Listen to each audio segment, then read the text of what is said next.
Let's dive into the fascinating world of physics with Dr. Sina G. Good morning all. Welcome to lectures by Dr. S.G. കഴിഞ്ഞ ക്ലാസ്സിൽ നമ്മൾ discuss ചെയ്തത് coulomb ലോയും coulomb law or force between two charges ആയിരുന്നു. ഇനി to ചാർജസിനെക്കാട്ടിൽ കൂടുതൽ charge വന്നാൽ എന്ത് സംഭവിക്കും? അതാണ് നമ്മൾ ഇന്നത്തെ ക്ലാസ്സിൽ ഡിസ്കസ് ചെയ്യാൻ പോകുന്നത്. So this class discusses about the force between multiple charges, that is more than two charges. അപ്പോൾ അതിനു വേണ്ടി ഞാൻ ഒരു ചാർജ് ഇവിടെ വെക്കുകയാണ്. Let this will be Q1, this will be Q2 and another charge Q3. നമ്മൾ ആദ്യമായിട്ട് പഠിക്കാൻ പോകുമ്പോൾ ഒരു 10 ചാർജ് ഉണ്ടെന്ന് പറഞ്ഞ് 10 എങ്ങനെ വരച്ച് അങ്ങനൊന്നും ചെയ്യണ്ട. നമുക്ക് ആദ്യം 3 ചാർജ്, മോർ ദാൻ 2 അല്ലേ, അപ്പൊ നമുക്ക് 3 എടുത്താൽ. സോ എന്നിട്ട് ഞാൻ ഈ ചാർജസിന് ഇതാണ് എൻ്റെ ഒറിജിൻ, സെന്റർ എന്ന് വെച്ചു. ഒറിജിൻ സെന്റർ അല്ല, ഒറിജിൻ. ഒറിജിൻ ആണെങ്കിൽ ഇവിടെ നിന്ന് Q1 വരെയുള്ള വെക്റ്റർ ഞാൻ വരയ്ക്കുകയാണെങ്കിൽ this will B R1. Vector ആണ്, പൊസിഷൻ വെക്റ്റർ ആണ്. So this will B R1. ഇതെന്ന് പറയുന്നത് R3 vector and this will B R2 vector. അങ്ങനെ 3 വെക്റ്റർ നമ്മൾ വരച്ചു. നമുക്ക് എന്താ കാണേണ്ടതെന്നറിയോ? ഈ Q1ലുള്ള ഫോഴ്സ് ആണ് കാണേണ്ടത് due to Q2 and Q3. ഇതാണ് എനിക്ക് കാണേണ്ടത്. അപ്പൊ അതിനു വേണ്ടി ഞാനിപ്പോ ഒരു പാരലോഗ്രാം കൺസ്ട്രക്ട് ചെയ്യാണ്. കൺസ്ട്രക്ട് ചെയ്യുമ്പോൾ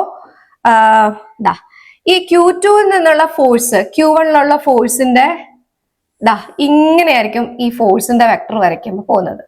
സോ ദിസ് ഈസ് ഇങ്ങോട്ടുള്ള ഈ force, this will be F12, force on the first charge due to the second charge. ഇനി അതേപോലെ Q3 മൂലമുള്ള ഫോഴ്സ് വരയ്ക്കുമ്പം ഇങ്ങനെ പോയിട്ട് ഇങ്ങോട്ട് പോകും. This is F13. This is the force on the first charge due to the third charge. ഞാൻ ഇവിടുത്തെ ഈ ഡിസ്റ്റൻസിന്റെ വെക്ടർ വരയ്ക്കുക. R12 എന്ന് ഈ വെക്ടറിന് ഞാൻ റെപ്രസെന്റ് ചെയ്യാണ്. ഇത് R13 എന്ന് റെപ്രസെന്റ് ചെയ്യാണ്. ഇത് തമ്മിലുള്ള ഡിസ്റ്റൻസ് റെപ്രസെന്റ് ചെയ്യുന്നത് ഇങ്ങനെ ഞാൻ റെപ്രസെന്റ് ചെയ്യാണ്. ഓക്കെ, അങ്ങനെയാണെങ്കിൽ എനിക്ക് total force on this charge കാണണം. അപ്പൊ അതിനുവേണ്ടി ഞാൻ parallelogram law of vector addition ആണ് യൂസ് ചെയ്യുന്നത്.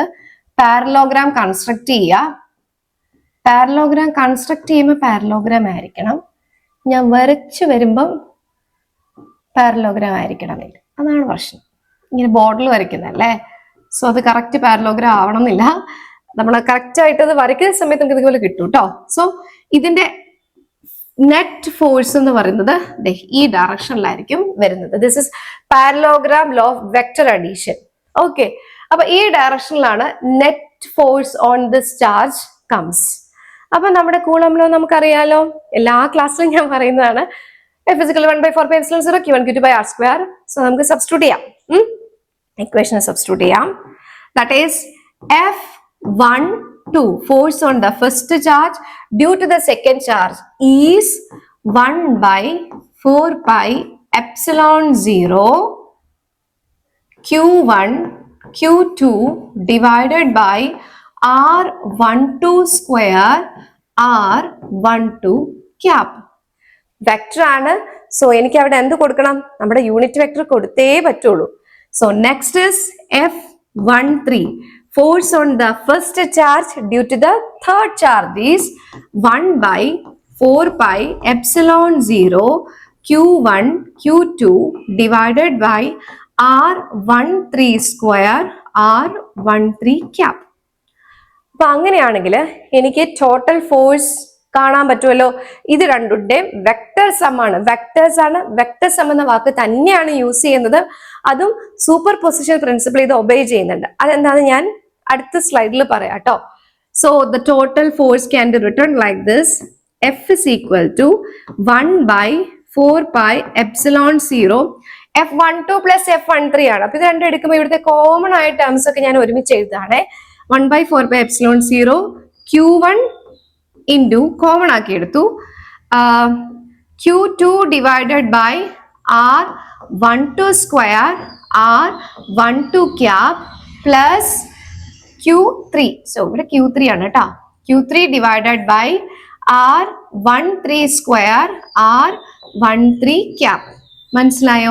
ഇപ്പൊ ഇവിടെ എനിക്ക് രണ്ട് ചാർജ് ആയിരുന്നു കൺസിഡർ ചെയ്യാനുള്ളത്, അതുകൊണ്ട് ഞാൻ എന്ത് ചെയ്തു, രണ്ട് ടേംസേ വന്നുള്ളൂ. If there is a fourth charge then what will be the change in this equation? F14 വരും. So ഇതിന്റെ കൂടെ plus Q4 divided by R14 cap. If it is fifth charge, Q5 divided by R15 cap. അങ്ങനെ പോകും. So it is continuous like that. n charges ഉണ്ടെങ്കിൽ അതനുസരിച്ച് അത് vary ചെയ്യും. അപ്പൊ n ചാർജസിന് ഇവിടെ എക്സെട്ര ആയിട്ടിട്ട് എഴുതാൻ വേണ്ടിയിട്ട് എനിക്ക് ഭയങ്കര മടിയാണ്.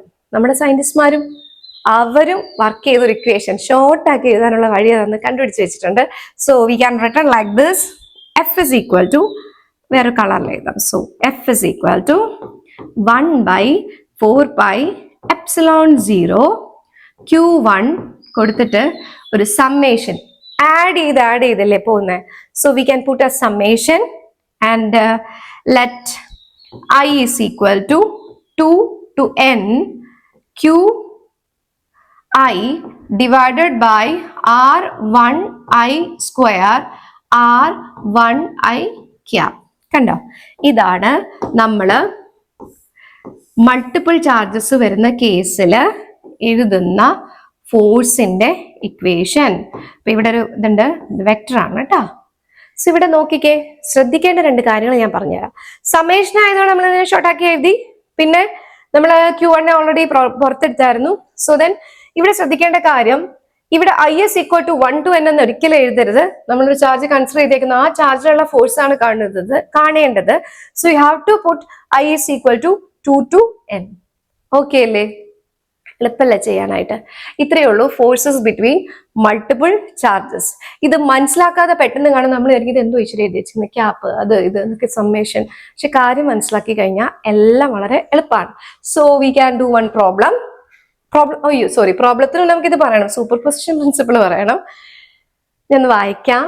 When a number of charges are interacting, the total force on a given charge is the vector sum of the forces exerted on it due to all other charges. The force between two charges is not affected by the presence of other charges. ഇത് super position principle ആണ്. ഈ നമ്മുടെ സയന്റിസ്റ്റ്മാര് വളരെ കഷ്ടപ്പെട്ട് കൊണ്ടുവന്ന ഒരു ഡെഫിനിഷനാണ്. ഈ ഡെഫിനിഷനെ നമുക്ക് തോന്നുന്ന രീതിയിൽ നമ്മൾ അതിനെ മാറ്റി എഴുതരുത്, നമ്മൾ അതിനായിട്ടില്ല. സോ ഇതിനകത്തെ ടേംസ് അത് പ്രത്യേകം ശ്രദ്ധിക്കണം. ഒന്നെന്താ, വെക്ടർ സം എന്ന് പറഞ്ഞ് എഴുതിയേക്കുന്നത്. അത് വെറുതെ കയറി നിങ്ങൾ സം എന്ന് എഴുതി കഴിഞ്ഞാൽ അത് അർത്ഥമേ മാറിപ്പോകും. ഓക്കെ, അപ്പോ ഇവിടെ എങ്ങനെയാ എടുത്തത്? If number of charges are interacting, നമ്മളിപ്പോ കൺസിഡർ ചെയ്ത കേസിൽ 3 ചാർജ് ഇന്ററാക്ട് ചെയ്യുന്നുണ്ടായിരുന്നു. അത് ഫസ്റ്റ് ചാർജും സെക്കൻഡ് ചാർജും കൺസിഡർ ചെയ്യുന്ന സമയത്ത് force on the first charge due to the second charge അത് മാത്രം എടുത്തേ. അപ്പൊ തേർഡ് ചാർജിനെ പറ്റി നമ്മൾ മറന്നു. So we are considering only this two. ഇതിന്റെ എഫക്റ്റ് മാത്രം എടുക്കുക. ഓക്കെ, സെക്കൻഡ് കേസിൽ എന്താ, ഫസ്റ്റും തേർഡും എടുത്തത്. ഫസ്റ്റും തേർഡും എടുക്കുമ്പോൾ സെക്കൻഡ് നമ്മൾ മറന്നു.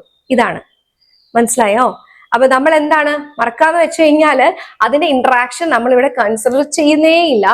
And this is and force on a given charges vector sum. എന്നിട്ട് അതിന്റെ എല്ലാം ഇൻഡിവിജ്വലി സം എടുക്കുക ചെയ്യുക. Vector sum of the forces exerted on it due to all other charges. The force between two charges is not affected by the presence of other charges. മറ്റു ചാർജിന്റെ presence കൊണ്ട് affect ചെയ്യുന്നില്ല എന്നുള്ള ഒരു കോൺസെപ്റ്റിലാണ് ഈ super position principle കൊണ്ടുവന്നിരിക്കുന്നത് തന്നെ. മനസ്സിലായോ? ഓക്കെ അല്ലേ?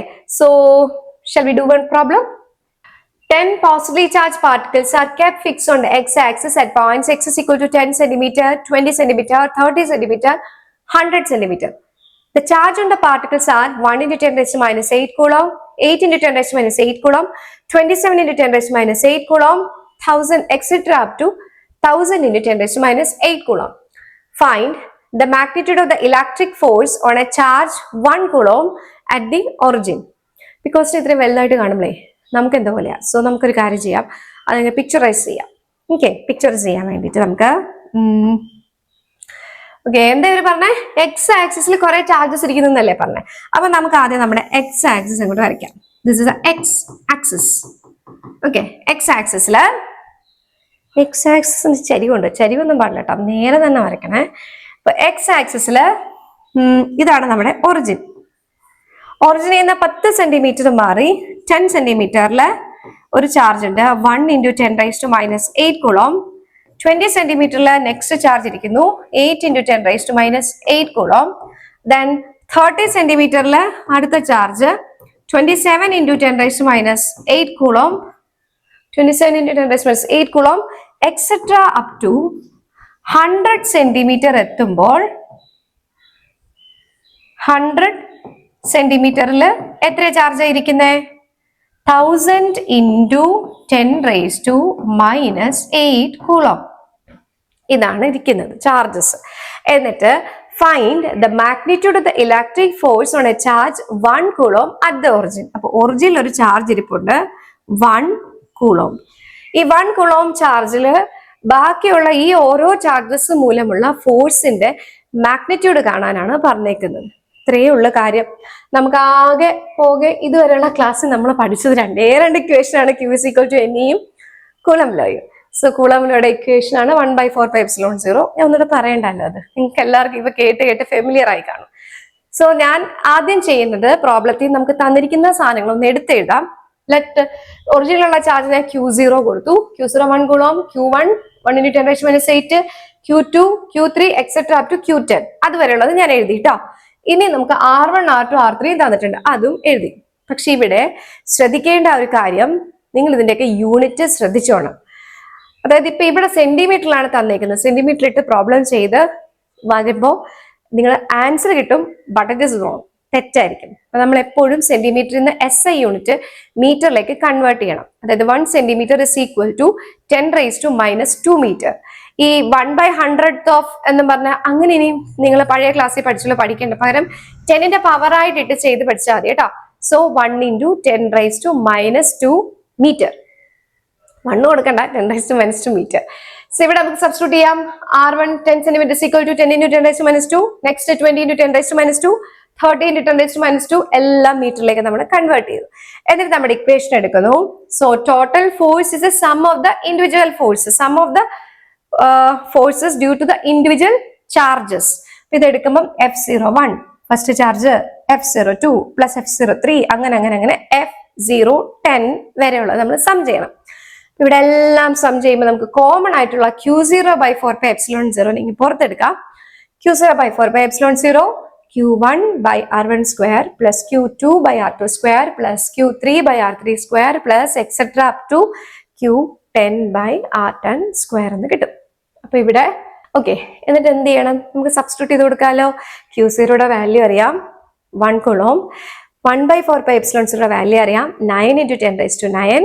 പിന്നെ ഇത് ഓരോന്നും ചെയ്യുമ്പോൾ Q1 1 × 10⁻⁸ divided by R1² substitute ചെയ്യുമ്പോൾ നിങ്ങൾക്ക് കിട്ടാൻ പോകുന്ന ആൻസർ 1 × 10⁻⁻6 കിട്ടും. നെക്സ്റ്റ് ടേം ചെയ്യുമ്പോൾ 2 × 10⁻⁻6 കിട്ടും. അങ്ങനെ എല്ലാത്തിലും ഒരു 10⁻⁻6 വരും. അതിനെ ഞാൻ കോമൺ ആയിട്ട് എടുത്തു. ബാക്കി എങ്ങനെ കിട്ടി? 1 + 2 + 3 + പിന്നെന്തായിരിക്കും 4 + 5 + 6 + 7 + 8 + 9 + 10. ഓക്കെ. ബാക്കി ഇടയ്ക്കുള്ള ചാർജസ് ഒന്നും തന്നില്ല എങ്കിലും ഇതൊരു സീരീസ് ആണെന്ന് മനസ്സിലാക്കി കഴിഞ്ഞു കഴിഞ്ഞാൽ നമുക്കിത് ചെയ്യാൻ പറ്റും. അതായത് പ്രോബ്ലംസ് ചെയ്യുമ്പോൾ നമ്മൾ എപ്പോഴും ഒരു പോലീസുകാരനെ പോലെ ബിഹേവ് ചെയ്യുക.